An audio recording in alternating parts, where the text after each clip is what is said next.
Ya, terima kasih banyak. Mohon doanya buat ibu aku ya. Sorry jadi nunggu lama teman-teman, mohon maaf banget. Alhamdulillah tahapan hari ketiga berjalan dengan lancar. Alhamdulillah banget, banyak saudara-saudara bahkan teman-teman lama yang hadir gitu ya, baik teman-teman saya Ciki maupun teman-teman almarhumah ibu saya dan ayah gitu. Jadi kayak ngelihat mereka berkumpul tuh, saya berharap almarhumah ibu saya yang masih di sekitar sini yang menyaksikannya juga turut bahagia gitu, apalagi udah lama gak ketemu. Tapi sekalinya ketemu ya, meskipun ya tahlilan gitu ya, baru ada yang meninggal, tapi paling enggak semoga aja bisa memperkuat tali silaturahmi gitu.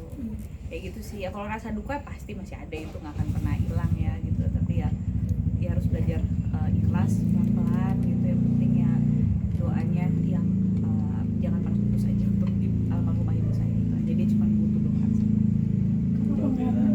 Ini deketin Reni. Reni masih juga beserta keluarganya seperti apa untuk menguatkan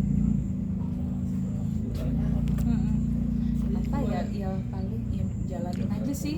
Dengan kita berkumpul kan sebenarnya saling menguatkan ya, dibanding sendiri gitu. Kalau sendiri kan biasanya bawaannya jadi malah makin mellow ya, karena kan yang namanya kehilangan tuh bukan hal yang mudah bagi siapapun gitu. Jadi ya dengan kumpul-kumpul kayak gini saya berharap rasa sedihnya pasti masih ada, cuman ada penghibur gitu, karena kita saling menguatkan gitu dengan kumpul, terus kayak cerita dulu masa-masa mudanya gimana dari teman-teman kecil yang kita nggak pernah tahu, ternyata dia jahil juga gitu.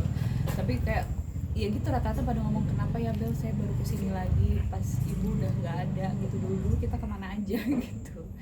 Jadi ya ini ya selalu saya omongin berulang-ulang. Jadi kayak kalau kalian masih ada waktu sama orang-orang tercinta, sibuk apapun tuh sempatkan waktu untuk bersilaturahmi sih, menurut saya itu penting banget sebelum nyesel ya. Nyesel datangnya belakangan.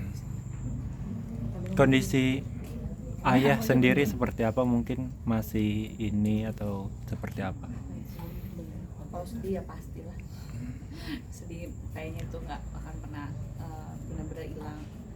Tapi hari ketiga ini insya Allah udah sedikit lebih stabil, meskipun ya kadang masih kayak rasa nggak percaya gitu, rasa pedihnya tuh pasti masih ada, cuman pelan-pelan kita ya mulai nyusun, menata kembali emosi kita gitu ya. Kalaupun sedih nangis aja, tapi udah habis itu tetap apa yang melakukan apa yang harus dilakukan gitu. Ya habis ini kan habis tahlilan kan kita juga harus ngerapihin makamnya almarhumah ibu saya gitu, terus juga harus ada dokumen surat-surat yang diurus gitu, dan juga yang ngurusin penguburan kan juga ada biayanya gitu kan, yang harus kita pikirin satu-satu gitu. Jadi ya pelan-pelan harus kita beresin lah, termasuk beresin barang-barangnya ibu di kantornya, terus mungkin di rumahnya buku-bukunya yang segitu banyak tuh kita harus diskusiin mau diapain gitu.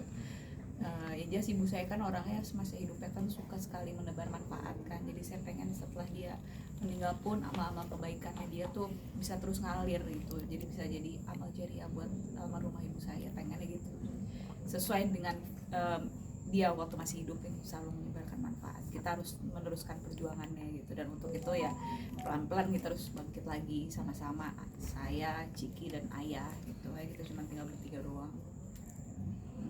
Tapi ini pertama kali banget gak sih ngelihat ayah seperti ini gitu? Apa? Iya emang pertama kali saya juga pas ngeliat itu kayak ternyata. Dan kadang tuh bakal mungkin tidak semua masyarakat ya, kadang ada orang-orang terdekat kita sendiri. Kemarin pas ngeliat ayah saya nangis, kayak kamu jangan nangis dong, lu tuh laki-laki, lu harus kuat gitu. Itu menurut saya kalau anak zaman sekarang ngomongnya kayak toxic masculinity ya, kayak kesannya kalau laki-laki tuh harus terus kuat, laki-laki nggak boleh nangis. Padahal kalau dipikir-pikir laki-laki kan manusia juga gitu. Kalau dia baru aja kehilangan istri tercintanya, orang yang menemani dia selama 38 tahun, kebayang kan koneksinya kayak gimana, tiba-tiba hilang gitu ya, syok lah. Siapa juga, saya juga anaknya juga shock gitu kan, ya nggak mungkin nggak nangis gitu. Jadi kayak laki-laki tuh nangis sih nggak masalah karena mereka manusia juga gitu. Jadi ya kalau saya sih tipikal anak yang ketika saya ngeliat ayah saya nangis, yuk kita nangis bareng yuk, karena apa yang lo rasain gue juga rasain kok. Jadi kita kayak let it flow aja. Kayak kalau misalnya lo lagi pengen nangis, perlu nangis gitu. kita juga nggak nangis terus kan, tapi ada saat-saatnya dimana kita butuh emosi itu untuk keluar gitu. Menurut saya sih ya nggak apa-apa, keluarin aja gitu. Saya selalu ya kita bertiga sih kayak we have each other ya, jadi ya harus kompak nih, kita harus saling menguatkan gitu. Jadi, karena saya tahu ayah nggak bisa ngelewatin ini tanpa anak-anaknya, dan anak-anaknya juga nggak bisa ngelewatin ini tanpa ayah gitu. Cinta gitu pasti terpukul lah gitu, yang namanya laki-laki gitu kan. Dan nggak apa-apa kok kalau laki-laki nangis, sampai kalau dia ngerasa tersakiti. Kalian juga manusia guys. Tapi kondisi kesehatan ayah sendiri mungkin Ayah tuh sebenarnya oke. Jadi tuh kemarin tadi tuh ada berita katanya bapak saya diinfus gitu ya.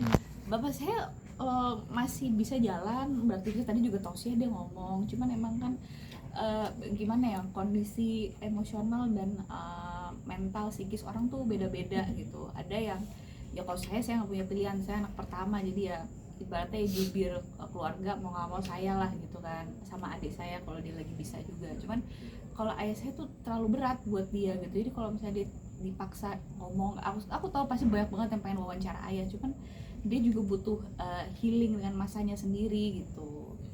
Ya doain aja bapak saya sehat, alhamdulillah dia nggak diinfus sih. Ya kalau lemas pastilah makan nggak enak, tapi sekarang udah dikit-dikit udah mau mulai makan gitu.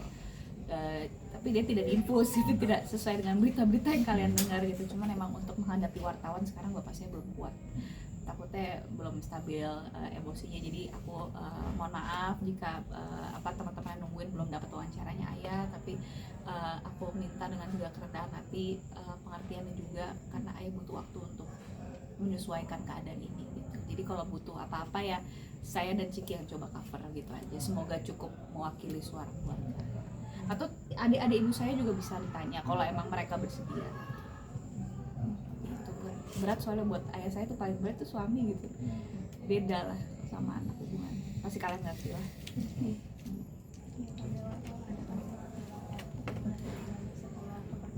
Iya.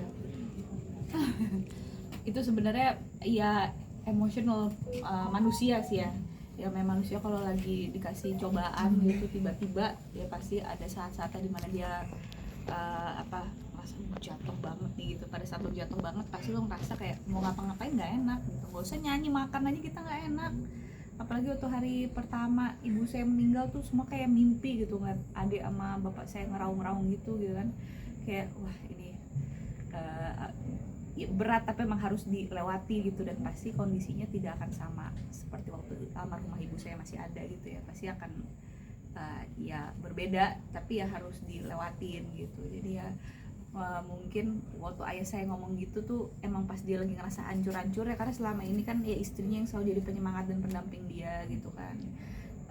Wajar sih orang kalau lagi patah hati ngomong kayak gitu ya. Cuman saya juga tahu yang namanya fase hidup manusia tuh ada naik turunnya. Capek ya, maaf ya sayang. Yang namanya fase hidup manusia tuh ada naik turunnya. Jadi ya pada saat bapak saya lagi turun keluar kalimat seperti itu, dia udah nggak mau nyanyi lagi, ya pasti akan ada saat dimana dia mungkin mulai berusaha untuk membiasakan diri dengan kondisi ini dan pelan-pelan beraktivitas kembali. Jadi itu proses aja sih menurut saya. Dan ya kalaupun dia nggak mau nyanyi lagi, saya nggak bisa maksa. Tapi kalau dia misalnya mau nyanyi lagi, kita sekeluarga selalu mendukung satu sama lain. Jadi saya akan support apapun yang bikin bapak saya bahagia. Bel, ayah dikaitkan juga dengan kisah Ainun dan Habibie. Gimana ceritanya? Gimana dikaitin? Dikaitkan dengan cerita Kisah Kisah cintanya cintanya yang gitu kan. Masya Allah. Iya sih, semoga aja bisa jadi ini ya contoh buat anak-anak millennials dan Gen Z dan Gen A nanti.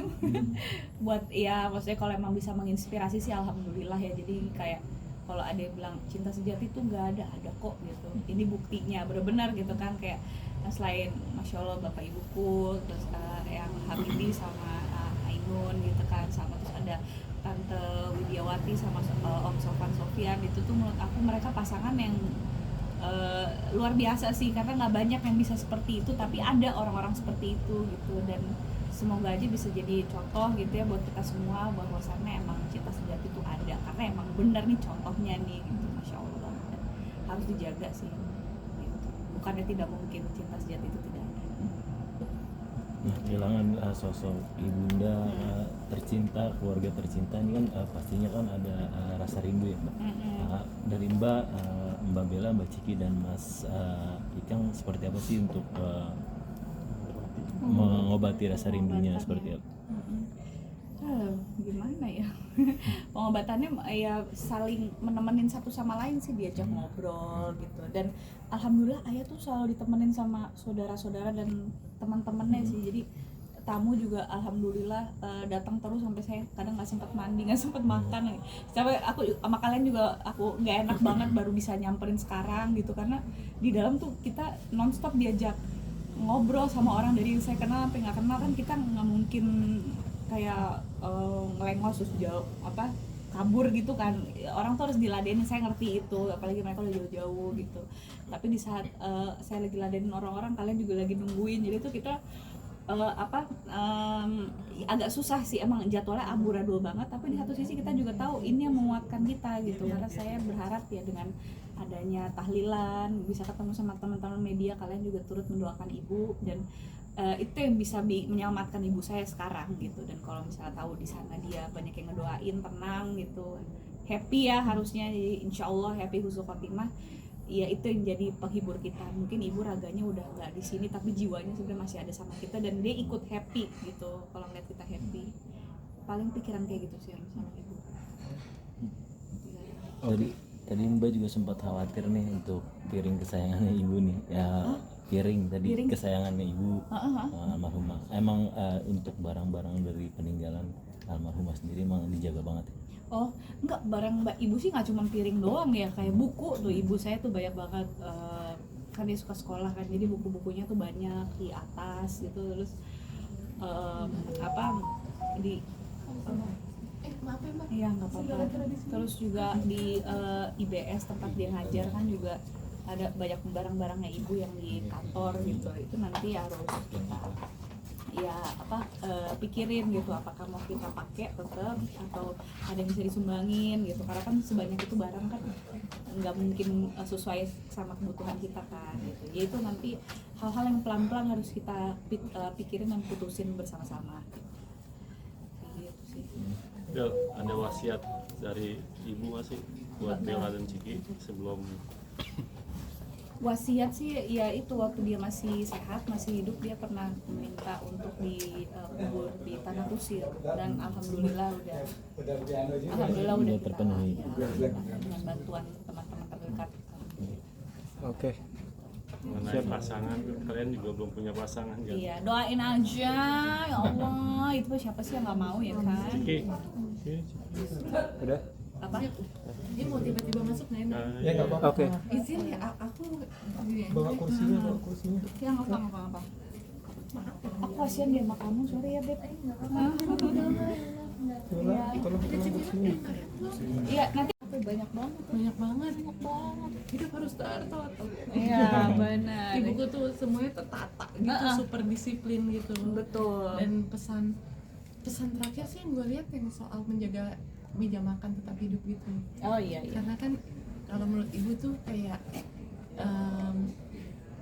menurut ibu, dan emang bener sih, kalau meja makan hidup tertata bersih gitu, itu bisa mempererat tali di keluarga gitu loh.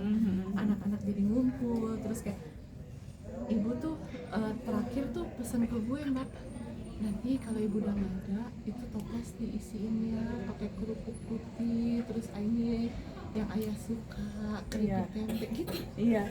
Terus nanti kalau ibu nggak ada, siramin tanaman ya. Iya dong. Iya. Kayak gitu sih. Ya kan kita kalau dia masih hidup kan ngomong kayak gitu kan, apaan sih Bu gitu. Sebenarnya itu jadi wasiat tuh sebenarnya, pokoknya intinya kita harus ngurusin rumah. Harus menjaga. Iya. Iya. Kebiasaan yang berkeluarga itu maksudnya pastinya Pastilah. Ibu tuh rajin posting. Iya. Dia cukup senang bermain sosial media ya. Sekarang udah nggak ada postingannya lagi, kecuali orang lain yang posting. Itu bakal kehilangan itu sih, dan ibu tuh sering ngirim berbagi informasi dan lain sebagainya. Iya. Wah itu pas ibu meninggal aku malah jadi ngeliatin chat-chat ibu lagi, ngirim-ngirim apa gitu. Iya. Ya Allah, ngirim ini, link promosi jualan aku. Bikin reels promosiin kerudung yang aku bikin gitu.